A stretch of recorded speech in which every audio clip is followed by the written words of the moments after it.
En esta clase hablaremos del absolutismo, ese sistema político imperante en Europa y particularmente en España y Francia, caracterizado por la concentración del poder en una sola persona, esto es, en el rey, en el monarca, y que, entre otras cosas, resulta característico de la Edad Moderna.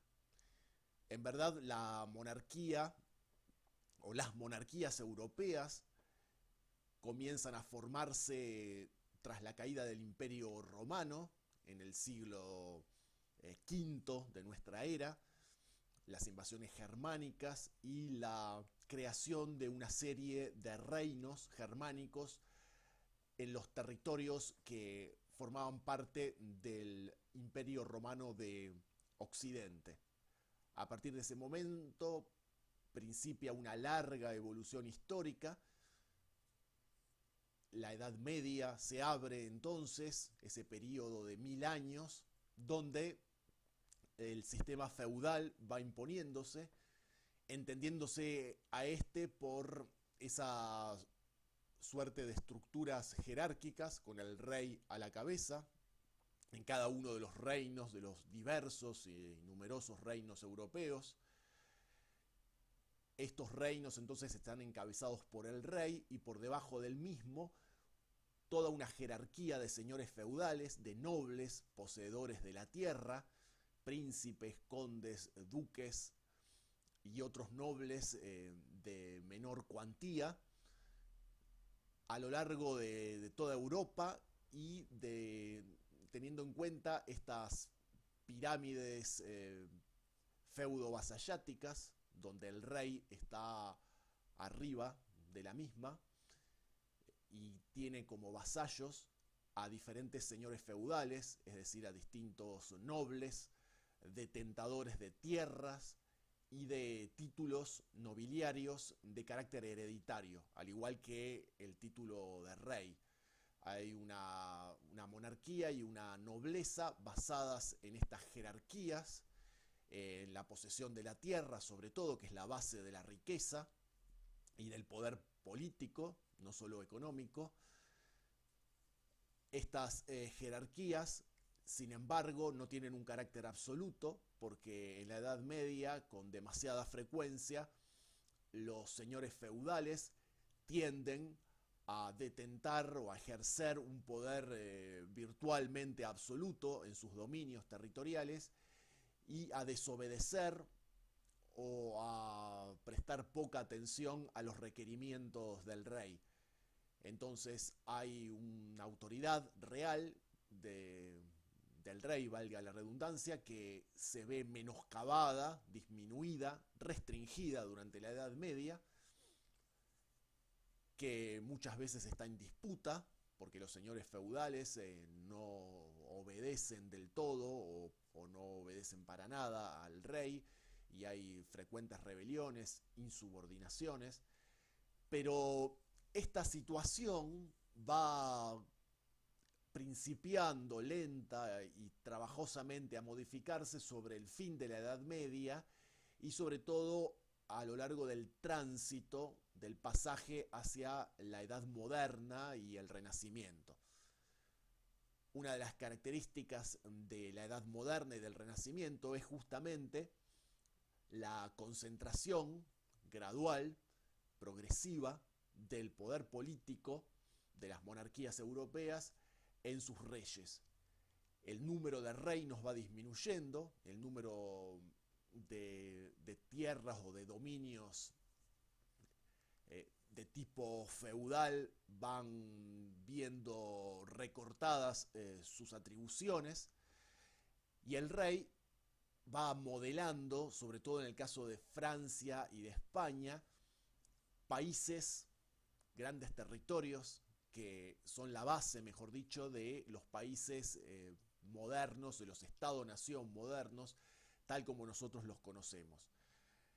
Modelados sobre la base de estas monarquías, del poder que representa, que corporiza el rey, que en todos los casos es además el poder de una cultura, de una lengua, de una unificación, una centralización administrativa, de un ejército, de una preeminencia o de un monopolio de la fuerza material, militar, política, cultural, lingüística, que el rey encarna, pero en realidad es una nación determinada, una región, un territorio con una lengua que va conquistando otros territorios e imponiéndose sobre reinos, ducados, principados, señoríos feudales más pequeños y más débiles que van siendo conquistados militarmente e incorporados en la estructura política de estos reinos que van creciendo y convirtiéndose en dominantes.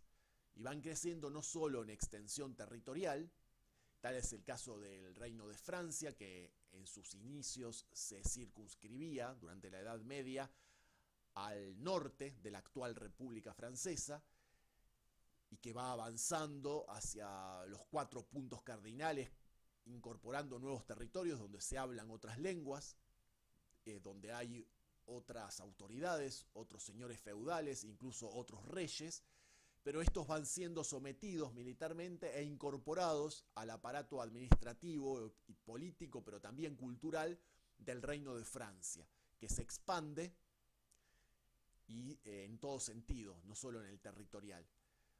Algo similar acontece del otro lado de los Pirineos, al sur de Francia, en la península ibérica, donde durante la época medieval conviven y guerrean entre sí una serie de reinos, pequeños reinos, que son varios y de límites e influencias territoriales cambiantes, fronteras cambiantes.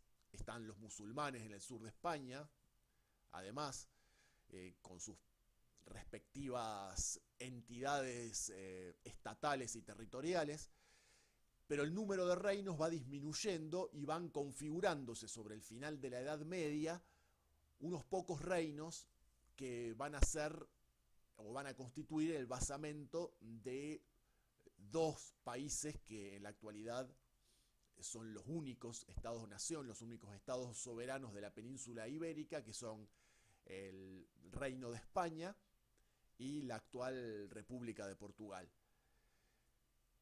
Con anterioridad a esta división de la península ibérica en estos 2 países que son los que nosotros conocemos en la actualidad, hay una miríada de reinos que van disminuyendo en número, como les decía, y sobre el pasaje de la Edad Media a la Edad Moderna, en los albores del Renacimiento, cuando los musulmanes van siendo paulatinamente despojados de sus dominios territoriales, hacia el año 1492, cuando se descubre, entre comillas, América, tenemos en la península ibérica el Reino de Portugal, tenemos el pequeño reino moro, árabe, musulmán de Granada al sur, tenemos el pequeño reino de Navarra, vasco, al norte, y entre medio los reinos de mayor extensión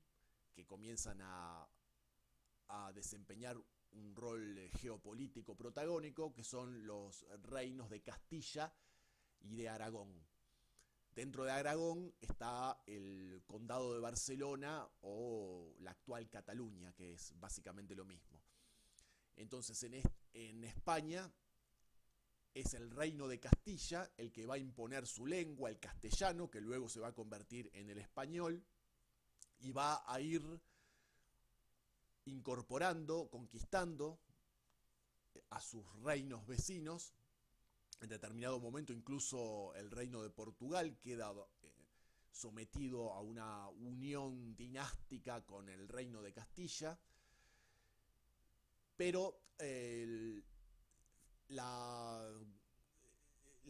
resultado final, mejor dicho, va a ser lo que les anticipé o les refiriera hace unos minutos. Esto es la creación de estos 2 países, España y Portugal.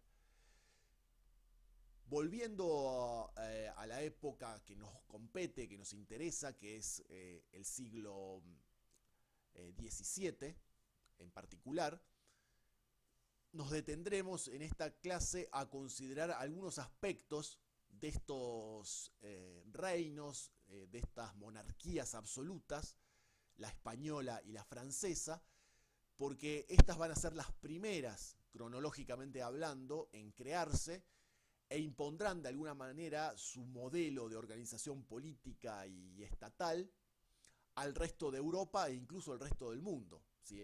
Es decir, el Estado-nación, construido, como les comentaba, sobre la base de estas primeras monarquías absolutas, la española y la francesa, va a contar con imitadores dentro y fuera del continente, y andando el tiempo del continente europeo, y andando el tiempo, los estados-nación monárquicos se convertirán en monarquías, como veremos, en monarquías parlamentarias e incluso en repúblicas.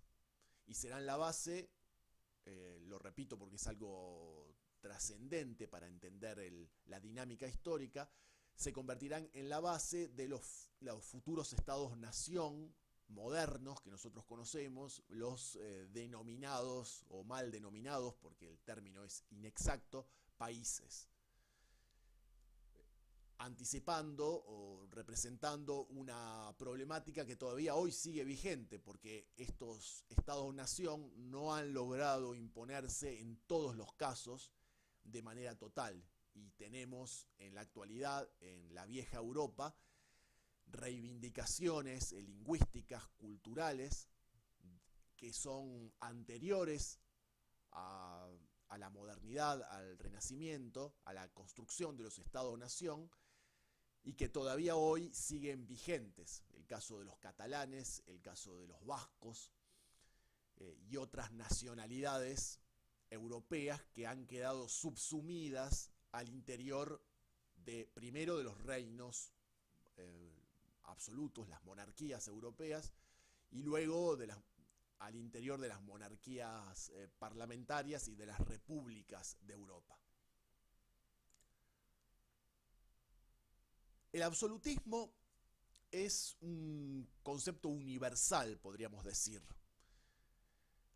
Hace referencia directamente al régimen, en el régimen político, en el que ocupa el que ocupa el poder, actúa sin trabas, es decir, el rey, ¿no?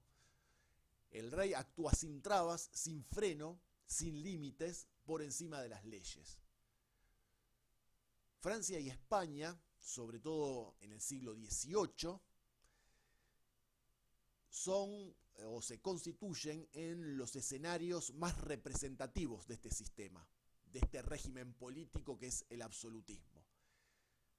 Nosotros estamos estudiando ahora el siglo anterior, el siglo XVII, pero en el siglo XVIII el absolutismo alcanzará su clímax, su punto culminante, en el caso de España y de Francia. Un siglo antes, tal como veremos en la próxima clase, en Inglaterra, donde también se había configurado una fuerte monarquía absoluta, ya hay un primer freno a este sistema político. Las dos revoluciones inglesas del siglo XVII, que son 100 años aproximadamente anteriores a la Revolución Francesa de 1789, ya habían establecido en pleno siglo XVII un nuevo sistema político al interior de la monarquía absoluta inglesa, suplantándola por una monarquía de carácter parlamentario, constitucional, donde el rey vio restringido su poder. Es un caso particular el de Inglaterra, porque no se dio primeramente, digamos, en esta etapa inicial en otras partes de Europa. Es un caso excepcional que analizaremos más detenidamente en la clase venidera. Pero, en verdad, en el resto de Europa, y particularmente en Francia y en España, la situación política es sustancialmente diferente. Y las monarquías absolutas se van configurando con fuerza a partir de los siglos XVI, XVII, y en el 18 alcanzan su punto culminante, como les decía. Por otra parte, Francia y España son en esta época los estados más extensos y poderosos de Europa.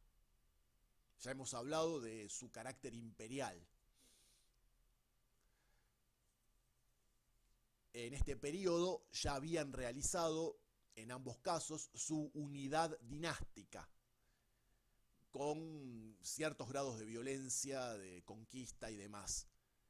La autoridad del rey en ambos países, en Francia y en España, no era en estos momentos, en esta época, cuestionada seriamente. El absolutismo era aceptado por la mayoría de sus súbditos y parecía, y de hecho era así, parecía instalado de modo duradero. Los reinados en ambas monarquías solían ser largos y sólidos, más allá de algunas rebeliones y regencias que mencionaremos. En Francia, ya en este periodo, en el siglo XVII, siglo XVIII, reinaban los Borbones. Podemos mencionar a Enrique IV, que reinó en Francia de 1589 a 1610, Luis XIII de 1610 a 1643, Luis XIV, el más poderoso de los Borbones, del cual ya hemos hablado, de 1643 a 1715.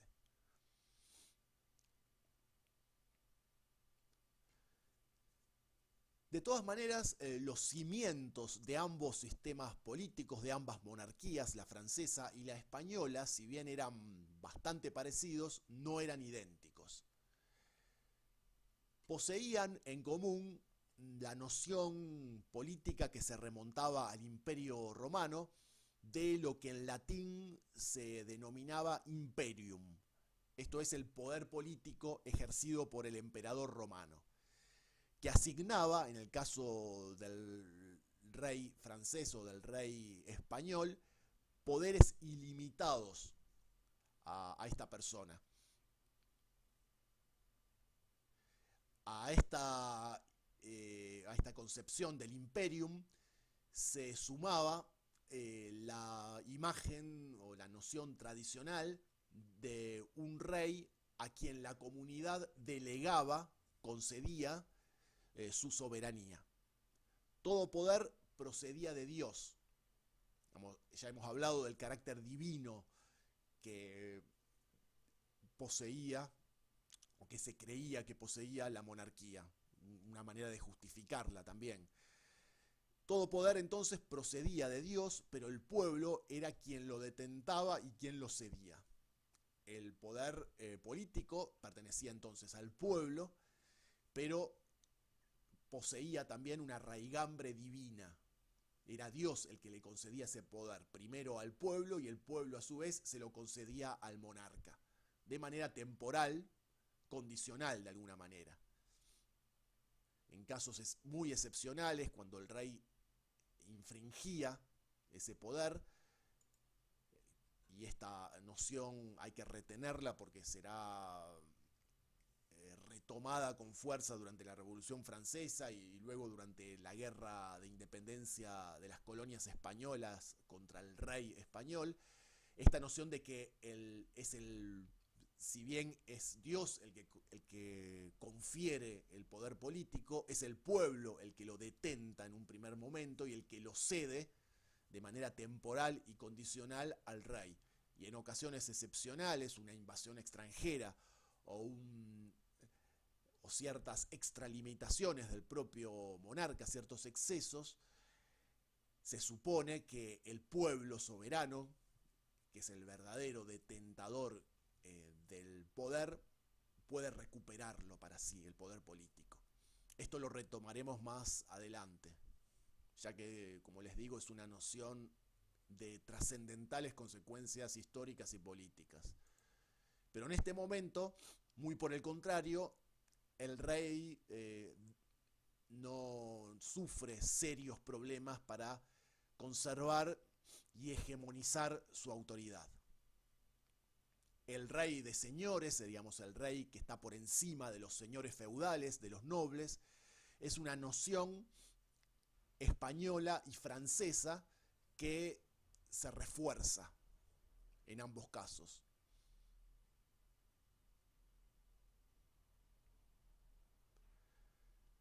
Los reyes, sin embargo, podían ser muy diferentes, ¿no? Hay una impronta personal que hace que ciertos reyes hayan sido más o menos amados por su pueblo y hayan podido ejercer el poder de una manera más eficaz o menos eficaz. No bastaba con nacer rey y con recibir por herencia esa autoridad, sino que también el rey debía construir su poder.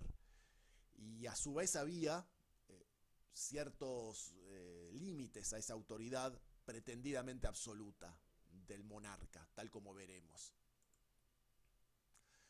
Entonces, podemos dar los ejemplos de reyes muy valorados en Francia, como Enrique IV, el considerado o denominado o recordado como el buen rey, Luis XIV como el gran rey, el más poderoso de todos en Francia y en Europa.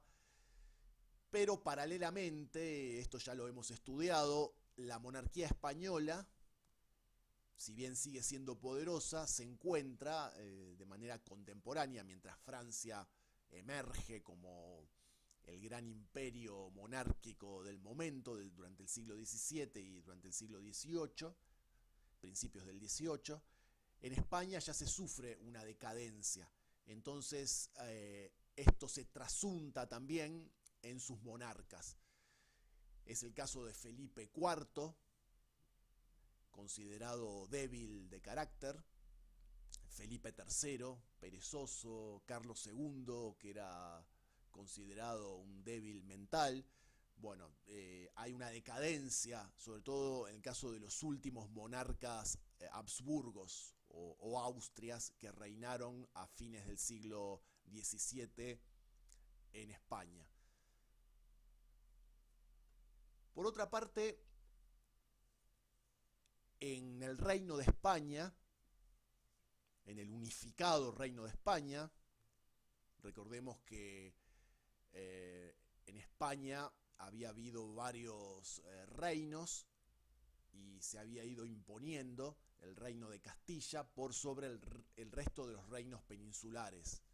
Incluso había habido en el sur un reino árabe, musulmán, el pequeño reino de Granada, anexionado por los reinos de Castilla y de Aragón en 1492.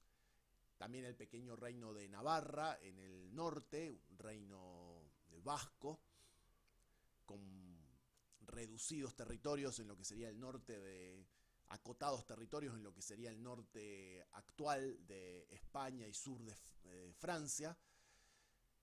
Estaban el reino de Portugal, el reino de Castilla y el reino de Aragón, que comprendía a su vez lo que sería el ducado de Barcelona o Cataluña. Todos estos reinos van a ir siendo unificados gradualmente por conquista militar, en el caso español, y entonces tendremos en esta época de la que estamos hablando, un reino unificado de España. Ya no existen más los reyes por separado, los reinos por separados que podían compartir un mismo rey, como es el caso de los últimos dos grandes reinos españoles, que eran Aragón y Castilla. En determinado momento el rey de España era en realidad rey de Castilla y rey de Aragón. Esto se suprime y hay una unificación dinástica. Esto es importante recordarlo para entender la dinámica particular de la península ibérica.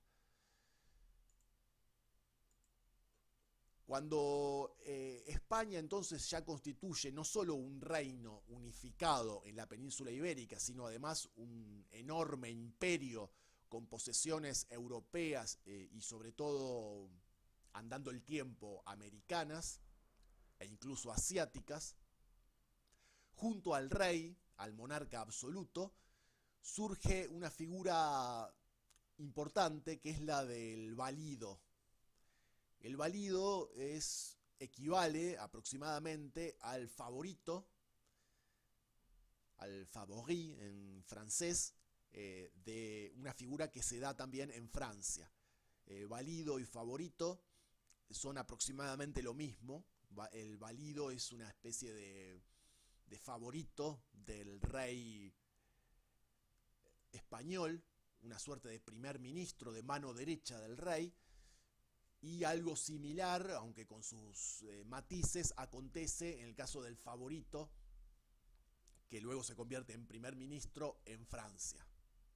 Hay varias de estas figuras que recorren los siglos XVII y XVIII y que con demasiada frecuencia, y a pesar de la monarquía absoluta imperante en Francia y en España, ponen de alguna manera en cuestión, resquebrajan esa autoridad pretendidamente absoluta, total del rey. Muchas veces el valido o el favorito tiene tanto o más poder que el propio monarca.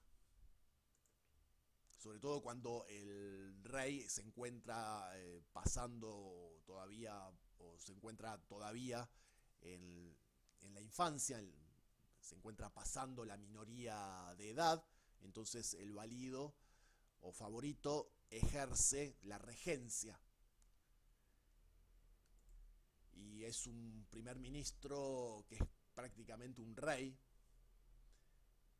virtual rey, que luego, cuando el monarca asciende al trono, deviene una suerte de mano derecha o de primer ministro, pero si el monarca es débil o con un carácter poco proclive a gobernar o a reinar con eficacia, esas figuras de estos nobles, por lo general son grandes nobles, príncipes, duques, condes, que se convierten en favoritos del rey, en la mano derecha del rey, y a veces ejercen un poder superior al del mismo monarca.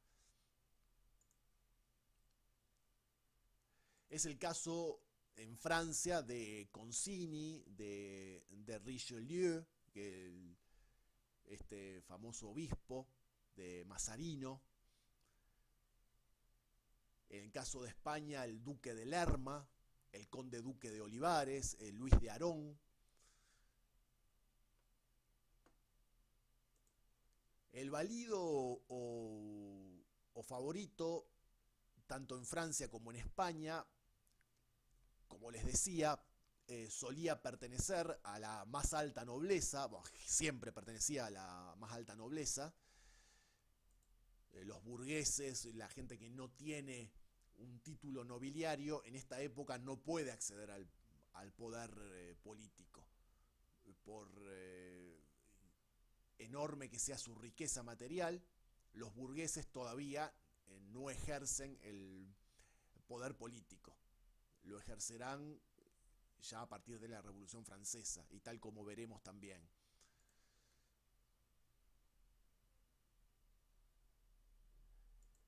Por otra parte, hay que decir que el rey no podía administrar por sí solo los asuntos políticos, sino que además de un primer ministro valido o preferido, contaba o necesitaba imperiosamente de secretarios y de consejos de administración, consejos privados, o como el caso del consejo privado o de Estado, consejos políticos, administrativos, que se ocupaban de ejercer diversas funciones, como podía ser el consejo equivaldría a los actuales ministerios.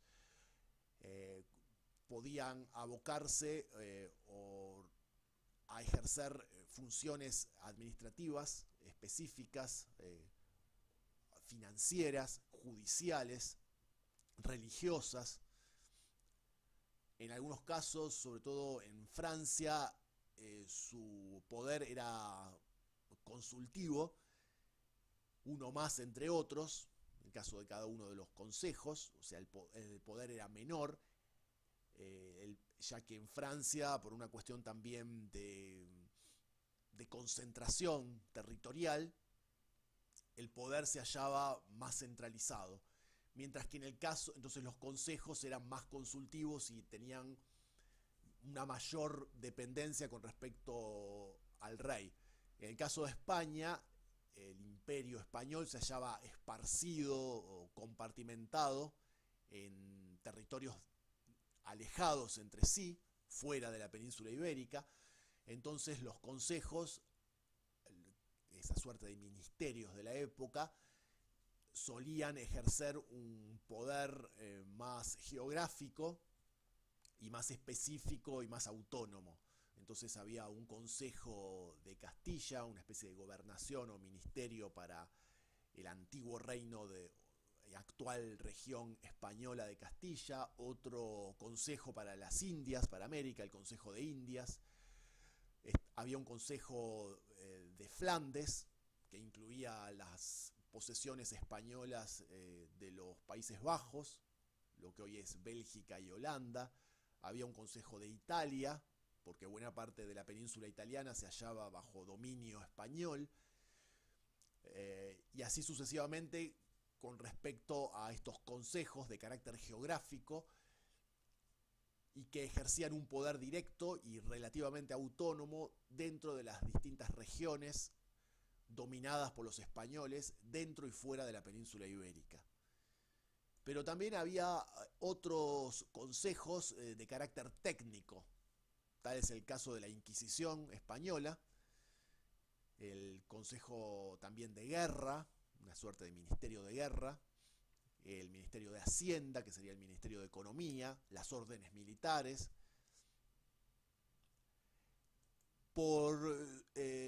A su vez, el Consejo, en el caso francés, se subdividía en Consejo de los Despachos, que trataba los asuntos interiores del reino. Había un Consejo de Finanzas.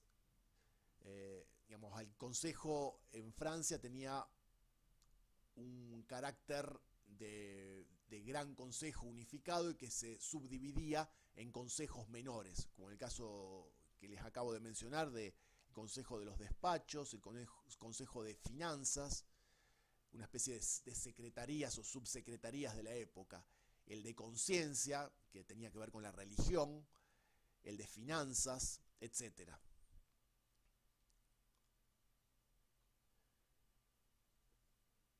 Las secretarías de Estado, en el caso francés, se especializan considerablemente a partir de 1547 y constituyen las verdaderas instancias administrativas.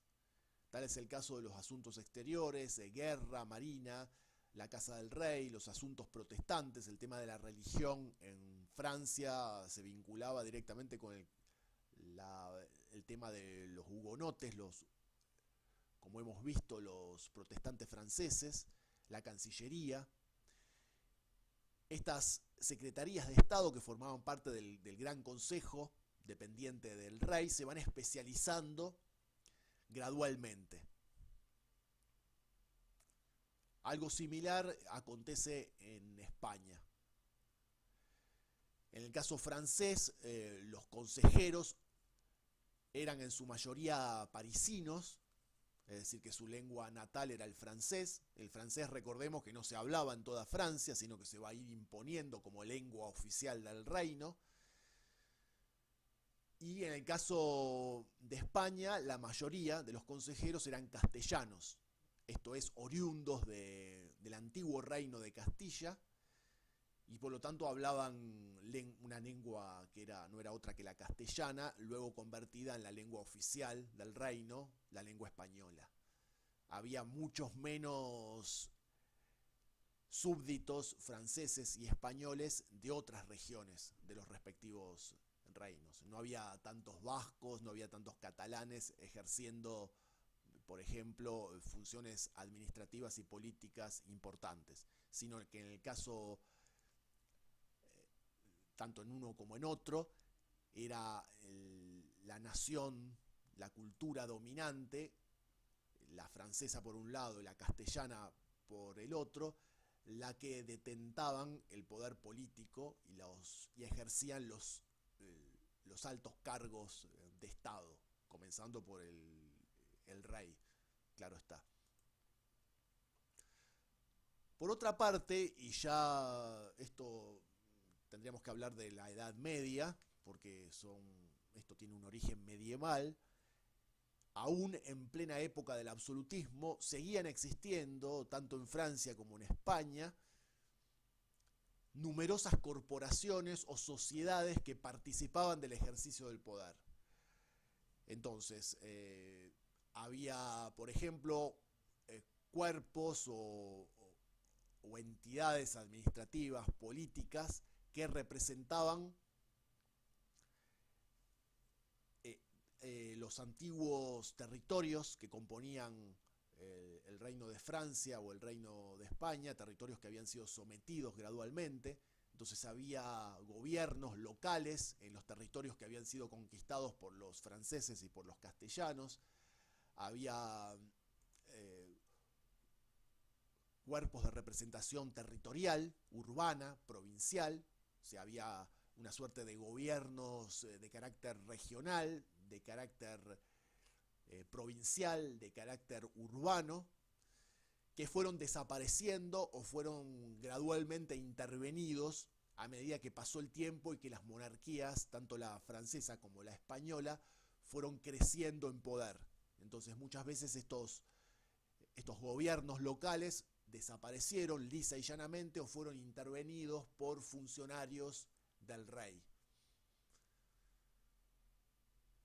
También había cuerpos que representaban al conjunto del reino. Los célebres estados generales en Francia, donde se hallaba representada la nobleza, el clero, esto es la Iglesia católica, y en un momento dado también los burgueses. Tenía una representación triple. Los estados generales eran una suerte de asamblea general o de parlamento, donde los representantes de los tres grandes estados o de los tres grandes partes que componían el reino, por un lado la nobleza, por otro lado la iglesia y por otro lado la burguesía, que serían la gente que no tenían títulos nobiliarios, y el pueblo en general, cada tanto se reunían en una suerte de asamblea que tenía un carácter más bien consultivo. Podían proponerle leyes o decretos o medidas determinadas al rey, pero era este quien tenía la última palabra, tanto para refrendarla como para rechazar estas iniciativas de los estados generales en Francia. El equivalente en España eran las cortes españolas, donde había una representación cuasi parlamentaria, y esto también venía de, tanto en el caso de Francia como de España, de la Edad Media. Entonces estos cuerpos de representación social, territorial, urbana, provincial, también había cuerpos de tipo gremial, o sea, representaciones o entidades que aunaban a los trabajadores, a los artesanos particularmente, en las distintas ciudades, que monopolizaban el ejercicio de determinadas profesiones, las regulaban, por un lado, desde el punto de vista económico y técnico, pero que también ejercían un poder político y presionaban sobre el rey, y la Edad Media detentaban una presión y un poder considerables, que se ven fuertemente disminuidos durante el momento de mayor auge del absolutismo en Europa y particularmente en España y en Francia. También podemos hablar de la Iglesia, que en el caso francés la Iglesia Católica contaba con una organización propia, con una enorme burocracia, con sus propios territorios, con sus propias posesiones, con sus propios inmuebles, no pagaba impuestos y poseía sus propias oficinas, su propia estructura burocrática y sus asambleas y su modo y su organización de autogobierno. La Iglesia era casi, podríamos decir, un Estado dentro del Estado. Durante el siglo XVII todos estos cuerpos entonces disminuyen su poder y su participación. Los estados generales franceses, por caso, se reúnen por última vez en 1614 y vuelven a hacerlo recién en 1789, en vísperas de la Revolución Francesa. Los parlamentos, a su vez, en toda Europa son cada vez menos consultados, salvo el caso inglés, como dijimos. Los estados regionales entonces son suprimidos o intervenidos, como ya mencioné, con funcionarios reales adictos al rey absoluto. A pesar de ello, durante el siglo XVII son numerosas las tensiones y las resistencias en ambos países. Me refiero a la resistencia con respecto al sistema monárquico absoluto. Entre 1648 y 1653 se desata violentamente en Francia la rebelión parisina de la Fronda, en la cual participan los miembros del Parlamento francés, más algunos nobles, magistrados y parte del pueblo, que se rebelan contra la autoridad despótica del rey francés, que en ese momento no podía ejercer por una cuestión de minoridad la autoridad. Estaba el regente Mazarino. La revuelta de la Fronda contra los abusos, sobre todo contra los abusos fiscales y políticos de la monarquía francesa, se extiende de París a varias provincias durante varios años y es violentamente y dificultosamente reprimida. Se realizan en Francia asimismo otras revueltas populares que son parejamente reprimidas de manera sangrienta. Son sobre todo de carácter campesino y antifiscal en Francia, y urbanas y rurales en España. En Francia son frecuentes los ataques populares contra los funcionarios fiscales, los que recaban los impuestos, en regiones alejadas del oeste y del sur. Estos ataques populares, estas resistencias directas contra la autoridad monárquica, son avaladas por nobles y clérigos locales. Esto hasta que llega el ejército del rey y reprime. En España también se desatan numerosos levantamientos. Por ejemplo, en 1632, los artesanos, comerciantes y marinos de la ciudad de Bilbao se unen con los campesinos de toda Vizcaya y se alzan contra la opresión fiscal, esto es, contra los altos impuestos de la monarquía española.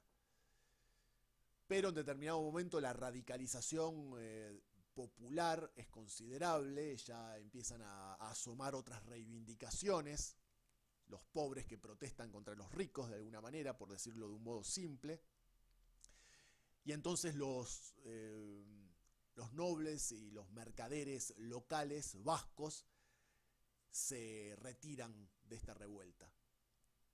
En 1634 acaba esta rebelión del País Vasco contra la monarquía absoluta española y sus dirigentes son ejecutados.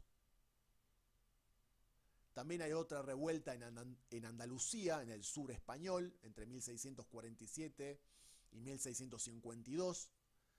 Rebeliones que son más bien de carácter urbano, en Granada, Córdoba y Sevilla. Hay incluso intentos separatistas. También están, a lo largo de toda esta época y en toda Europa, no solo en Francia y en España, las revueltas más informales, más anárquicas de los grupos marginales, los vagabundos, los mendigos, los campesinos expulsados que viven apiñados miserablemente en las ciudades, y toda una serie de bandidos que constituyen un bandidaje, podríamos decir, endémico.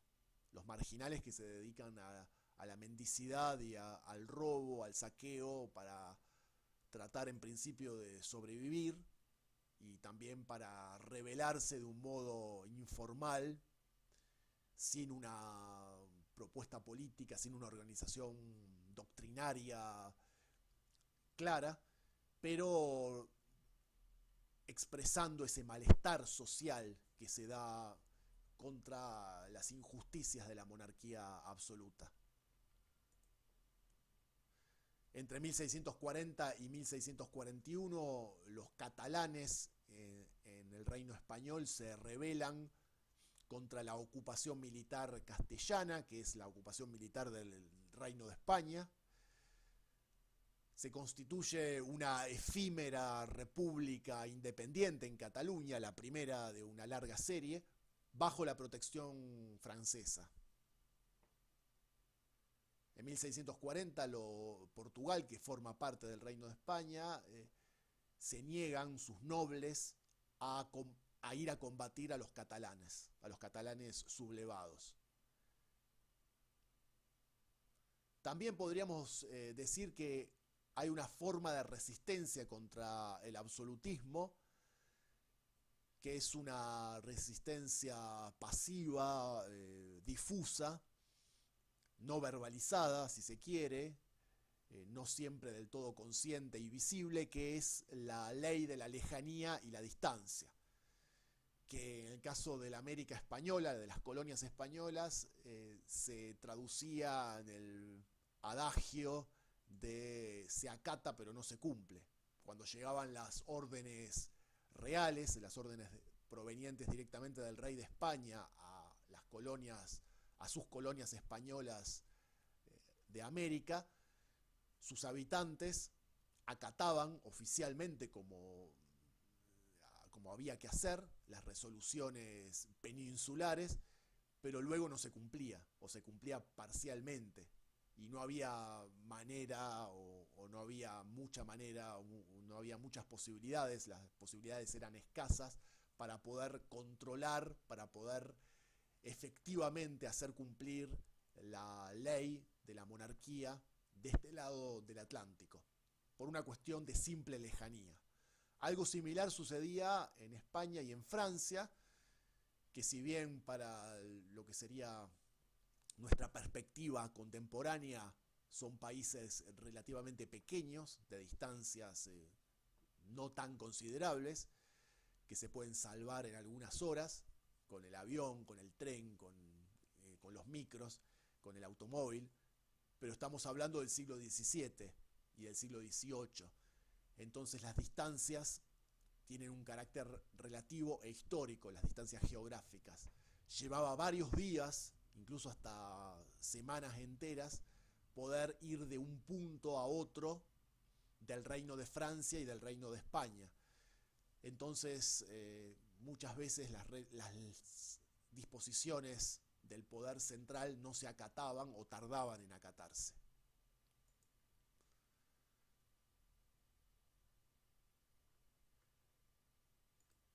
Estas cuestiones las retomaremos cuando en las clases próximas hablemos de la revolución, o de las revoluciones, mejor dicho, inglesas, y cuando tratemos la Ilustración, ese movimiento cultural del siglo XVIII que surge en Francia y se extiende a otros países europeos, y también en la última de las clases, que estará dedicada a la Revolución Francesa.